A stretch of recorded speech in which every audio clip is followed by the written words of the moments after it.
While there is a lot, too much, to say on communication, I want to focus on this one issue for today. The question to ask is whether the communication system is working towards these four things. The first aspect is around basic wants and needs. This is super important as these involve the activities of daily living. The problem is that caregivers and educators assume this is enough as it takes care of their duties. This is not enough. Which brings us to the second aspect. The application of this communication in areas like education, music, art, and interest or passion. This helps self-confidence, self-esteem and feeling of self-worth. But this is still not enough. The third aspect is thoughts and opinions. People seem to give you more value when you have opinions. That's how you form connections. Kind of like what I'm doing now. LOL. The fourth and most important is learning to say no. And this is still a work in progress for me.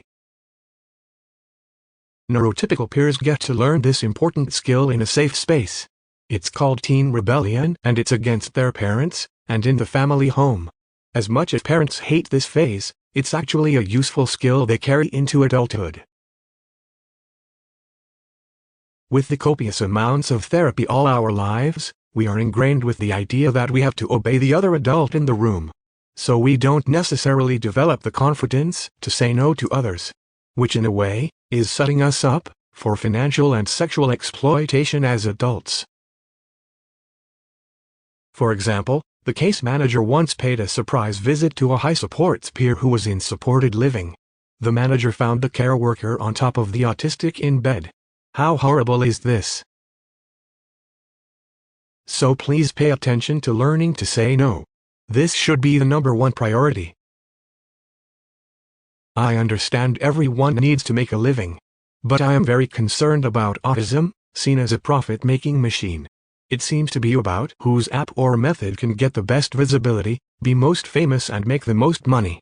By implication, every other app, or method or therapy must be wrong by default, and should be shot down or disparaged. There are many solutions to a heterogeneous population, and one group or therapy should not claim they are the ultimate source or expert. Let me give you another perspective. When there are high costs or even steep yearly subscriptions for any communication methods and apps, you are effectively holding the tongue hostage.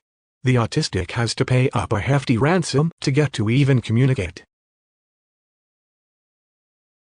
Myth of the autism expert.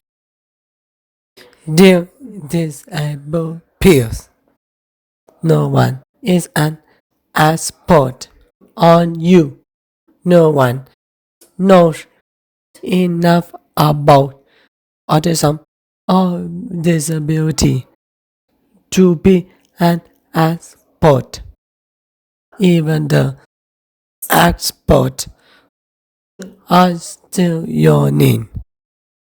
So no one gets final say on what your limitation, needs, and capabilities are.